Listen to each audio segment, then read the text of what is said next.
Vers où va désormais le football guyanais après l'élection à rebondissement du mois dernier à la Ligue de football de la Guyane? Élection, on le rappelle, qui a finalement vu la victoire de Steven Karupa-Napoulet face au président sortant Marcel Bafo en poste depuis 2010. C'est peu dire que le football guyanais a traversé une période délicate ces derniers mois entre l'état des stades, la gestion financière, les complications sportives avec notamment la sélection guyanaise rétrogradée en Ligue B de la CONCACAF. Résultat, les clubs membres de la Ligue ont voté majoritairement contre le renouvellement du mandat de Marcel Bafo. La nouvelle direction parviendra-t-elle donc à redresser la barre? Pour en parler, Steven Karupa-Napoulet est notre invité ce matin. Bonjour. Bonjour Victor et bonjour aux auditeurs de Radio Pays. Et merci beaucoup d'avoir accepté notre invitation, Steven Karupa-Napoulet. Vous êtes le nouveau président de la LFG, la Ligue de football de la Guyane. Déjà, de manière un petit peu générale, c'est quoi votre sentiment aujourd'hui, un mois, on va dire à peu près, un mois après votre élection? On va revenir en détail sur les points qui posent problème et qui mettent à mal le développement du football guyanais. Mais d'abord, votre mot d'ordre. Vous avez été élu en présentant une nouvelle méthode, en quelque sorte, en tout cas une vision de la gestion qui vous est propre. Comment est-ce que vous abordez votre mandat qui vient juste de commencer, du coup, Steven Karupa-Napoulet? Alors, comment on aborde les choses? Tout simplement, on s'est rendu compte une fois dans le camion, comme on dit, qu'on n'est pas trop loin de la réalité. Donc, C'est ce que vous pensiez avant de prendre la tête de la Ligue? Tout à fait. D'accord. Donc, pas trop loin de la réalité, beaucoup de boulot, beaucoup d'heures de travail et peu d'heures de sommeil, forcément, puisque l'un ne peut pas aller avec l'autre, parce que 24 heures, ce sera le seul nombre d'heures qu'il y aura dans une journée, et ça ne changera pas malheureusement. Beaucoup de choses à mettre en place ou à remettre en place. En toute honnêteté, parce qu'il y a des choses quand même qui avaient été faites par le passé, mais qui malheureusement n'ont pas été organisées pour perdurer. Donc nous, on a une méthode de travail qui se vérifiera de toutes les façons d'ici les mois et années à venir.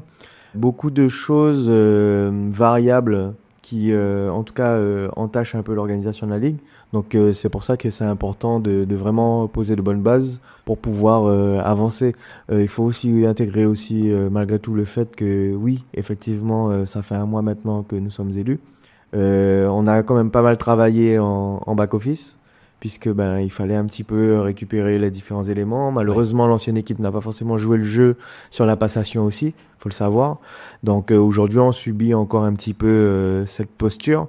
Tout simplement sur les comptes, par exemple, on n'a pas forcément complètement la main dessus. On n'a pas forcément tous les mails et les différents dossiers qui étaient en cours au niveau de la Ligue de football de Guyane pour pouvoir reprendre la main sur les dossiers et pouvoir le gérer.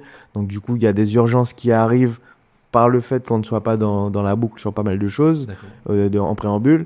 Et il y a un petit peu ce que l'on est en capacité d'organiser, d'anticiper, qu'on essaye de mettre en place justement pour que les tâches soient un peu moins lourdes au fur et à mesure. Donc on est encore dans une période de transition, on va dire, entre l'ancienne présidence et la vôtre. Il y a encore des points pour le coup très techniques qui doivent être réglés. Tout à fait, beaucoup de points techniques qui doivent être réglés, beaucoup de sous à récupérer aussi, parce qu'effectivement il y a un lourd passif financier plutôt dans le négatif au niveau de la Ligue de football de Guyane, plus élevé que ce qu'on a pu entendre sur les ondes malheureusement. Et donc du coup on travaille de concert avec les différents membres du comité et également avec le personnel de la Ligue pour pouvoir trouver des pistes de réflexion et des solutions pour pouvoir refouler les caisses, tout simplement. Parlez de votre méthode il y a quelques minutes. Vous avez vous-même, pendant l'élection, mis en avant une méthode rigoureuse, on va dire, et assez sérieuse sur la gestion de manière générale de la Ligue. À quel point, d'après ce que vous constatez là déjà depuis votre arrivée, à quel point la Ligue a manqué de rigueur, on va dire, dans tous les projets qui ont été conduits depuis ces dernières années? À quel point, tout simplement, lorsque j'ai, par exemple, une équipe technique qui me sollicite pour financer des projets qui étaient prévus et qui étaient soi-disant budgétisés de manière à ce qu'ils puissent les mettre en place, et que lorsque je regarde la trésorerie et les caisses, je vois qu'il n'y a plus un centime à l'intérieur. Donc je suis obligé de refuser certaines actions, ou plutôt de suggérer de les reporter, parce que justement on est en défaut de finances.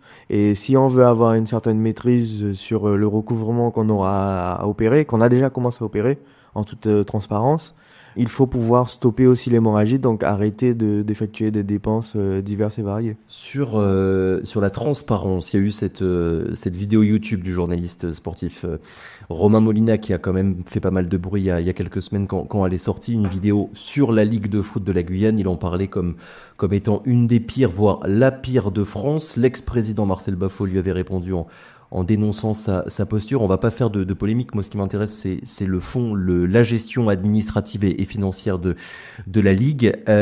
Ça fait, on l'a dit, un petit peu plus d'un mois que vous êtes en poste. Est-ce que vous avez déjà une idée précise de la situation actuelle sur le plan financier? Alors, précise, je ne pourrais pas le dire que c'est oui, puisque tout simplement, nous avons 2 bilans financiers de retard que nous essayons de travailler pour pouvoir rattraper. Malheureusement, nous n'avons pas de comptable basé au sein de la Ligue de football du Guyane. C'est une denrée qui est un peu rare sur la Guyane, tout simplement. Donc, c'est un problème territorial. Et malgré tout, nous essayons de travailler à pouvoir résoudre cette problématique. Nous avons d'ailleurs sollicité la fédération lorsque je me suis déplacé pour les élections. J'ai eu plusieurs réunions avec les différentes directions de la 3F. Pour qu'ils vous fournissent pour qu'ils puissent, un comptable. Tout à fait, c'est exactement ça. En parallèle de ça, nous avons un cabinet comptable qui travaille pour nous et qui est en train de nous faire une proposition pour que nous puissions rattraper un petit peu ce retard, parce que notre objectif, c'est qu'avant mai 2024, nous puissions être d'équerre sur tout ça et que nous puissions lisser un peu les choses. Parce que le dernier budget voté, il me semble que c'est celui de 2022. Alors le dernier bilan financier qui a été validé en assemblée générale du coup élective, donc le 10 novembre dernier, était celui 2021-2022. Et bon, pour quelques voix d'ailleurs, pour précision. Donc c'est clair que il nous reste encore 2 années de retard. Et nous allons bientôt entamer l'année civile 2025. Donc on reste quand même dans une saison sportive 2024-2025 qui est en cours malgré tout. Mais cela veut dire aussi que lorsque nous aurons terminé 2022-2023 et 2023-2024, il faudra avoir tout de suite les moyens de pouvoir entamer les démarches pour 2024-2025. Aujourd'hui, la dette de la Ligue, vous l'estimez à combien à peu près? On parle de quel chiffre? Plus de 400 000 euros. Voilà, en termes de factures non réglées et sans compter les notes de frais et autres impondérables que je découvre au fur et à mesure, dette également aux impôts, où j'ai un peu de mal à comprendre, puisque dans le comité directeur, il y avait quelqu'un quand même qui est salarié aux impôts et qui forcément devait sans doute être au courant. Et malheureusement, ce que je déplore, c'est que malgré le fait qu'ils étaient au courant quand même pas mal des choses, qu'ils n'ont pas fait le travail pour pouvoir en tout cas assainir les comptes. C'est la première priorité. Tant que cette question financière ne sera pas réglée, au final, tous les autres projets, ils ne pourront pas voir le jour. Alors les autres projets de grande envergure ne verront pas forcément le jour de manière directe avec la Ligue de football du Guyane. C'est pour ça que nous essayons de travailler sur de nouveaux partenariats. Des partenariats financiers, des sponsors? Alors dans un premier temps, des échanges de bons procédés, d'accord. Et effectivement, à terme, si on peut avoir des produits financiers ou des avantages en nature, on ne va pas cracher dessus parce que bien évidemment, comme on dit souvent en créole guyanais, Agandouri qui a fait sac d'ori, voilà. Donc du coup, on est un peu sur ce principe-là aujourd'hui et je pense que ce n'est que comme ça qu'on pourra avancer sans trop impacter les activités de la Ligue de football de Guyane. Vu qu'on parle de finances, est-ce que, et c'est une vraie question en termes de direction sportive, est-ce que la Ligue a donné trop d'argent à vos yeux pour la sélection guyanaise au détriment des clubs? Un budget, ça n'est pas qu'une question technique, c'est aussi une orientation politique qui traduit une certaine vision de ce qu'on a envie de faire. Comment est-ce que vous vous situez, vous, par rapport à ça? Parce que l'argument qui était donné, c'était de dire on va mettre de l'argent pour la sélection guyanaise qui est la tête de gondole, la locomotive du foot guyanais, et en fonction de leurs résultats, ça pourra ensuite rejaillir sur le monde du foot de manière générale ici en Guyane. Votre avis là-dessus, c'est quoi? Alors mon avis là-dessus, c'est que déjà ce qu'il faut aussi rappeler aux auditeurs, c'est qu'il n'y a pas qu'une seule sélection de Guyane qui existe. Il y a plusieurs sélections de Guyane qui existent dans les catégories de jeunes et dans la catégorie senior. Donc c'est vrai qu'on a communément l'habitude d'appeler la sélection senior de Guyane masculine les Yanadoko, mais malgré tout, elle reste la sélection de la Ligue de football de Guyane, tout comme les autres. Et je pense effectivement qu'à un moment donné, il y a eu une stratégie de vouloir un petit peu mettre le curseur sur la vitrine. C'est une stratégie comme une autre, mais encore une fois, il fallait aussi que les choses soient faites un peu plus méthodiquement. On ne peut pas dépenser des sous à foison sans prendre en compte et dans le contexte notre réalité, en tout cas en termes de finances. Et aujourd'hui, c'est clair que ça y a contribué. Ce n'est pas du tout la seule raison, je vous rassure, Mais par contre, ce qu'il en incombe, c'est qu'aujourd'hui, on doit revoir un peu le projet. Et pour pouvoir revoir les projets, ben, il fallait avoir des éléments factuels, ce que nous avons réclamé et que nous avons partiellement reçu. Donc votre vision, on va dire, est moins centrée autour de la sélection. Il faut aussi penser premièrement aux autres et aussi, on va en parler tout à l'heure, des clubs. Il faut penser aux autres sélections, mais il faut surtout penser à notre équipe technique qui travaille d'arrache-pied pour pouvoir mettre en place des actions tout au long de l'année, qui souvent se retrouvent démunis, voire même déshabillés, je dirais, au niveau des budgets qui leur sont alloués. Et c'est sûr qu'à terme, si on continue vers ce format, on risque de mettre en souffrance un peu ce personnel qui est formidable et qui est tous les week-ends sur les terrains, hein, tout simplement, qui se déplace un peu partout sur la Guyane. Donc c'est nécessaire d'abord de ramener un peu de structuration au niveau déjà des services pour le quotidien général même, je dirais. Ouais. C'est également nécessaire de faire en sorte que nos commissions fonctionnent un peu mieux. Donc avec certes des petits moyens qu'on sera capable de mettre à disposition à court terme, mais qui permettront aussi de mieux travailler, des méthodologies pour faciliter un peu le travail aussi.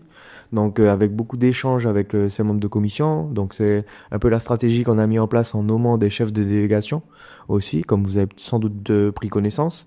Et après derrière, une fois que au niveau de nos services principaux et proches, une fois que les choses fonctionneront bien, on pourra vraiment s'atteler à ce qui va derrière, c'est-à-dire le sportif de manière générale et étoffée. Et là, vu que la sélection est descendue, a été rétrogradée en Ligue B de la CONCACAF, est-ce qu'il faut s'attendre à un changement de votre part? Est-ce que les financements seront maintenus ou bien il y aura des nouvelles orientations financières? Alors c'est assez difficile pour moi de vous répondre de manière précise, mais la tendance, au vu des éléments que nous avons, serait plutôt de dire qu'on ne sera pas en capacité de maintenir les mêmes budgets. D'accord. C'est vrai que après je suis un dirigeant en dehors d'être président de la Ligue. J'ai quand même été dirigeant et en grande fonction dans plusieurs clubs.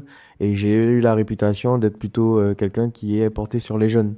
Et c'est sûr qu'en étant devenu président, je n'ai pas non plus changé ma philosophie. Mais ce que je dis et je martèle, c'est qu'il faut essayer de contenter tout le monde. Et l'objectif de contenter tout le monde, ce n'est pas de déshabiller un pour habiller l'autre, mais c'est vraiment de faire en sorte d'homogénéiser les choses. Les jeunes, ça veut dire quoi? Ça passera par quoi? Un meilleur encadrement, un meilleur accompagnement, des formations aussi pour les encadrants. C'est une vision un petit peu globale que la Ligue doit avoir pour permettre aux jeunes Guyanais de progresser et avoir de plus en plus de bons joueurs. Il faut savoir une chose, c'est qu'il y a un point de départ et un point d'arrivée. Donc pour pouvoir aller au point d'arrivée, il faut bien passer par le point de départ. Le point de départ, c'est quoi?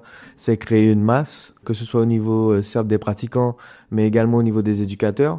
Donc il y a un travail qui a été fait sur les dernières années d'essayer de créer cette masse.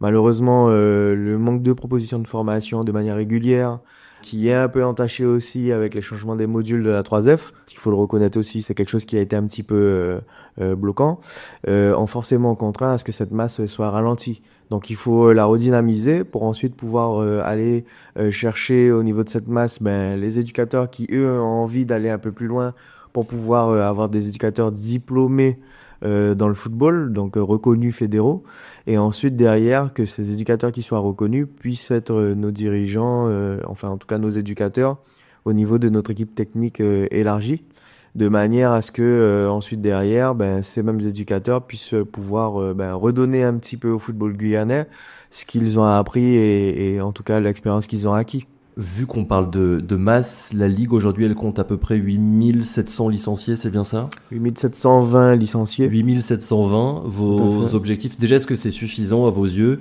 La Guyane c'est à peu près 350 000 habitants. Est-ce que vous avez l'objectif finalement, un objectif chiffré d'un certain nombre de licenciés dans les années qui viennent? Alors à janvier 2026, notre objectif est de dépasser la barre des 10 000 licenciés. D'accord. Et à janvier 2050, je pense qu'il faudrait viser 10% de la population dans le football, tout simplement. Ah oui. Voilà.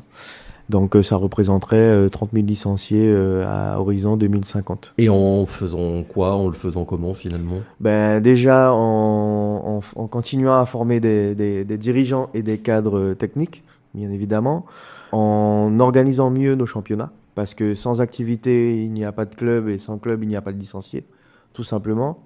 Le fait de former, en tout cas les dirigeants de clubs et les encadrants techniques au sein des clubs déjà de prime abord, vont nous permettre nous aussi de trouver ces personnes qui pourront être moteurs dans nos différentes commissions et instances. Et donc, bien évidemment, ça permettra de mieux fonctionner parce qu'ils viendront avec leur expérience et leur vision qui forcément seront en adéquation avec notre politique. Ouais. Et ensuite, derrière, une fois que nous avons fait ces deux choses-là, ben, la troisième étape, c'est travailler de concert avec nos collectivités pour résoudre déjà, dans un premier temps, les infrastructures qui sont un peu vieillissantes. Et ensuite, dans un second temps, pouvoir en acquérir de nouvelles en travaillant justement de concert avec la 3F pour pouvoir rattraper un peu ce retard qu'on a accumulé sur les 10-15 dernières années, voire plus. On reparlera évidemment des stades et des infrastructures. On sait que c'est quand même un des principaux problèmes finalement que le foot guyanais traverse ici en Guyane. D'abord, j'aimerais qu'on revienne sur les clubs. Steven Karoupa-Napoulet, vous avez été élu en partie pour donner plus de priorité aux clubs. Vous-même, vous êtes le président du club du FC Soula. Plus de priorité pour les clubs, ça veut dire quoi? Ça se traduit comment? Et c'est quoi l'impression, l'état d'esprit, on va dire, des clubs, des présidents de clubs aujourd'hui? Et je repense notamment à cette élection où on se souvient finalement que les clubs avaient dit non au renouvellement de Marcel Baffo. Tout à fait. Alors, juste pour rectifier une chose, je suis le vice-président du Futsal Club de Soula. Pour répondre un peu à vos différentes interrogations, au niveau des clubs, il y a une vraie volonté de pouvoir les accompagner. Mais pouvoir les accompagner, c'est déjà réduire un peu la fracture qu'il y avait entre la Ligue de football et ces clubs. Pourquoi il y avait une fracture? La première chose, c'est que déjà lorsqu'ils adressaient des courriers, on ne les répondait pas. Donc nous, on essaye de s'atteler à résoudre un petit peu cette problématique. Plus de communication entre la Ligue et les clubs. Plus d'échanges, je dirais. Ouais. Voilà.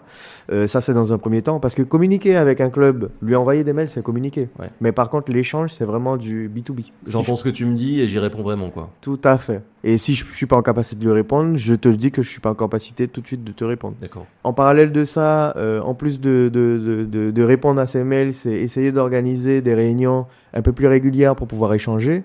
Ça permettra au club aussi d'être un peu plus en connaissance de la situation au niveau de la ligue, mais qu'ils soient aussi un peu plus au fait au niveau certes de leurs droits, mais de leurs devoirs aussi. Et ensuite, derrière, comme je l'ai dit, c'est proposer des formations de manière régulière, adaptées au public aussi, parce que c'est nécessaire de s'adapter à son public, et qui serait en tout cas en adéquation avec les attentes. Parce que proposer des choses, mais qui ne sont pas dans ce qui est attendu, ça ne va pas marcher.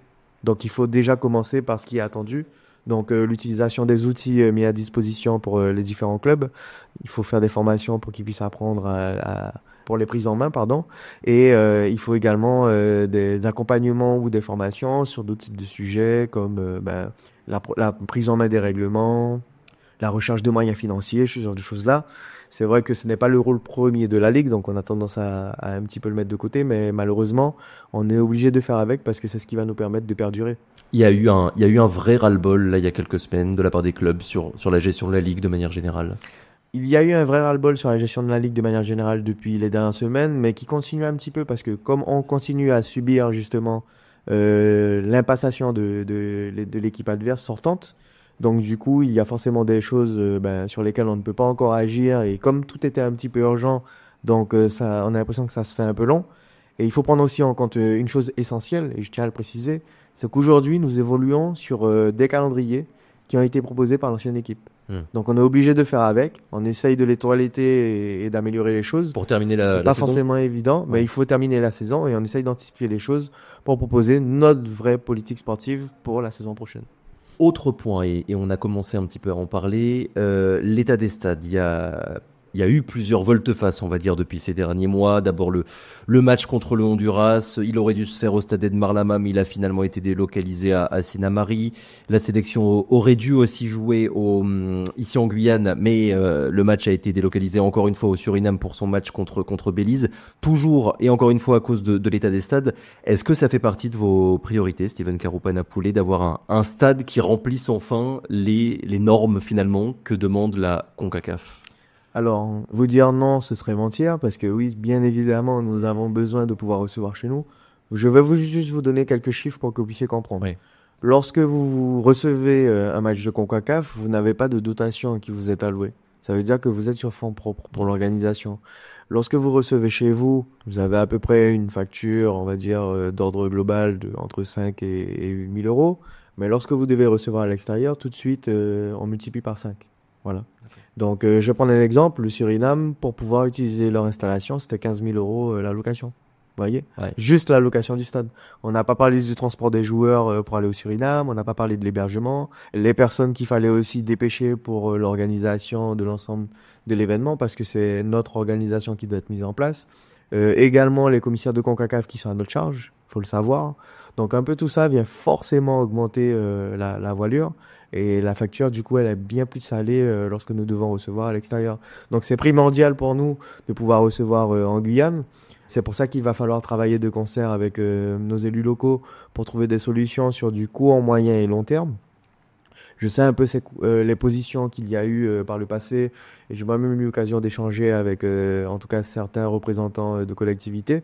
Malgré tout, il faut qu'on se mette autour d'une table assez rapidement pour pouvoir régler cette situation. Et il y a une chose aussi que j'aimerais préciser, c'est que on parle de la problématique des Yanodoko sur les infrastructures, mais nos clubs aussi souffrent des Bien infrastructures. sûr. Ouais. Donc forcément, c'est encore plus important de pouvoir mettre l'accent et le curseur sur les infrastructures de manière générale et globale. Est-ce que vous avez les moyens aujourd'hui de pouvoir être à la hauteur de vos ambitions en quelque sorte? Alors les moyens de la Ligue ne sont pas sortir l'échiquier et payer, Ouais. je vous rassure. Les moyens de la Ligue, c'est quoi? C'est avoir déjà une commission des terrains et installations sportives qui a les moyens pour mieux travailler.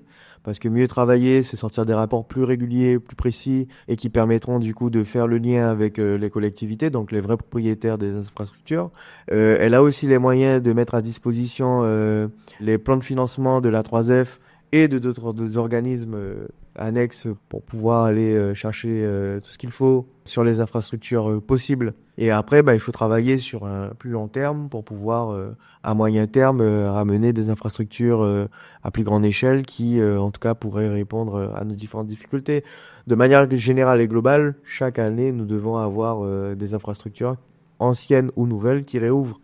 Et ça, c'est assez compliqué parce que les délais, on ne les maîtrise pas nous. C'est pour ça que notre stratégie est en 3 phases. La première, c'est les équipements de proximité. Comme ça, on va désengorger les terrains qui servent de compétition pour qu'ils ne servent plus forcément aux entraînements. Et comme ça, ces terrains de proximité serviront aux entraînements et vont nous permettre donc en même temps de faire du toilettage sur nos infrastructures existantes.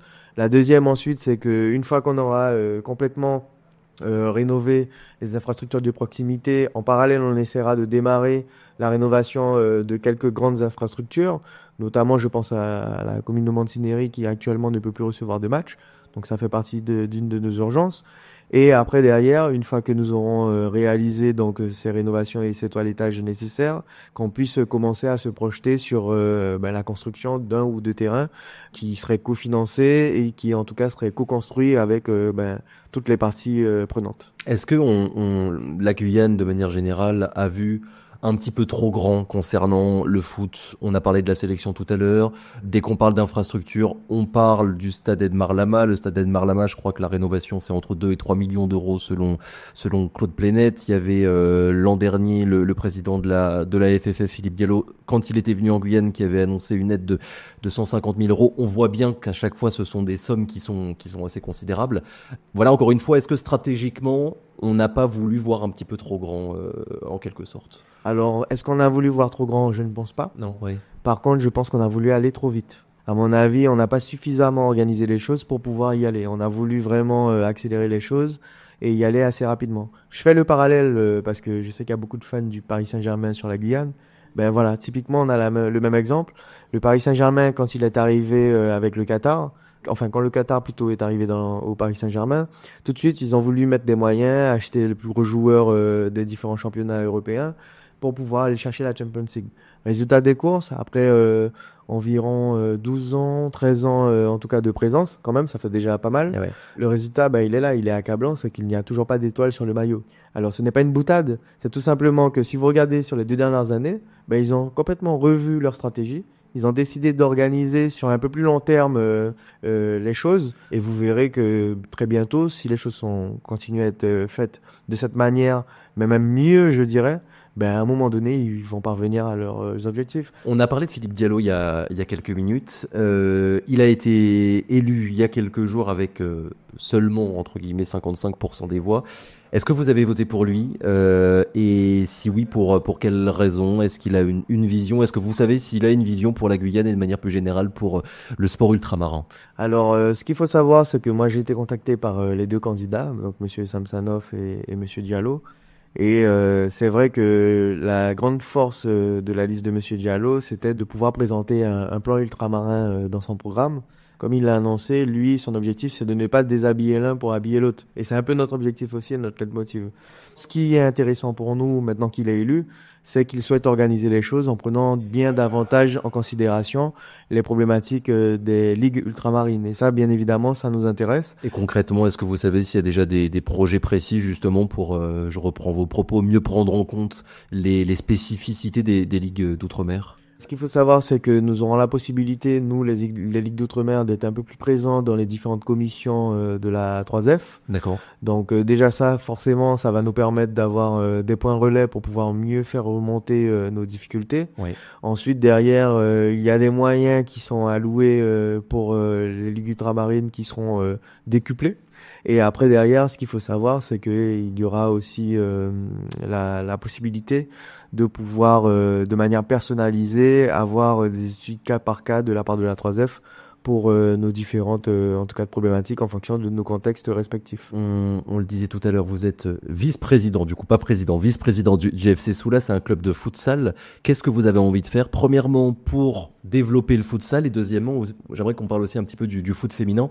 Vous le disiez tout à l'heure, l'idée c'est de rééquilibrer finalement un petit peu les choses pour que chaque secteur soit à peu près contenté. Le futsal, le foot féminin, est-ce qu'il y a des projets précis de votre part à ce niveau-là? Alors, il y a des projets précis, mais encore une fois, il faut quand même faire les choses avec les acteurs. Ce qu'il faut savoir, c'est que nous souhaitons développer le football chez les jeunes dans le football diversifié. Donc déjà par rapport au futsal, mais sur d'autres pratiques aussi derrière. C'est aussi un peu ce que souhaite le département futsal. Malheureusement, là aussi, on a des problématiques d'infrastructure et on essaye de faire en sorte de ne pas devoir déshabiller Pierre pour habiller Paul. Ouais. Par contre, l'avenir, ça reste les jeunes. Donc, si demain, il y a des choix à faire et que c'est quelque chose qui est porté, en tout cas, par les clubs et également par l'instance dirigeante du futsal, donc à savoir le département futsal, nous, en tout cas, nous avons l'intention, si c'est en adéquation avec notre politique, de pouvoir mettre le curseur et accompagner en ce sens. En parallèle de tout ça, il y a le football féminin. Il faut savoir que la deuxième vice-présidente de la Ligue de football de Guyane, Madame Icaré Nourel Muriel, est en charge totale du football féminin. Donc c'est elle qui est chargée d'organiser un peu les commissions qui végètent autour du football féminin. D'accord. Et c'est elle aussi qui doit être le relais avec les personnes moteurs dans les commissions pour qu'ils puissent bien évidemment pouvoir également enfin nous sortir des calendriers fonctionnels pour pouvoir démarrer enfin ce championnat féminin. Parce qu'à l'heure où je vous parle, le championnat n'a toujours pas démarré. Des journées avaient été positionnées, elles ont été reportées à cause de problématiques liées aux infrastructures, parce qu'il y a des créneaux d'utilisation qui nous sont retirés au fur et à mesure et en cours de saison par certaines collectivités.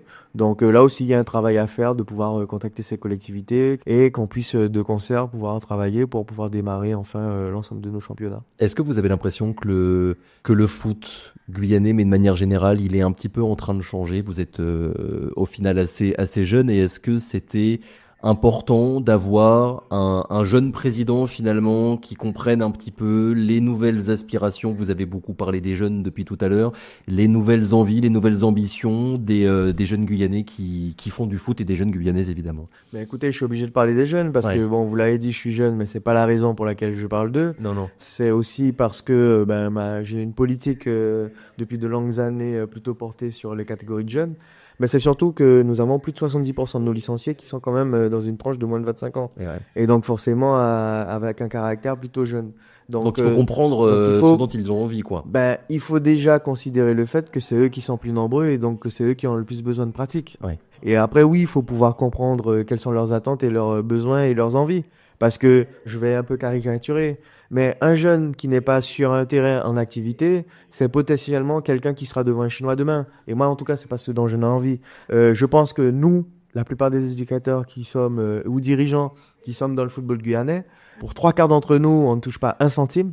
On en perd même des sous, en toute honnêteté. Mais par contre, notre leitmotiv, souvent, il est celui que je vous ai décrit. Et on vous réinvitera évidemment dans les mois qui viennent pour savoir un petit peu comment cette action entre en vigueur. Merci beaucoup, Steven Karoupanapoulet, d'avoir été avec nous ce matin. À très bientôt.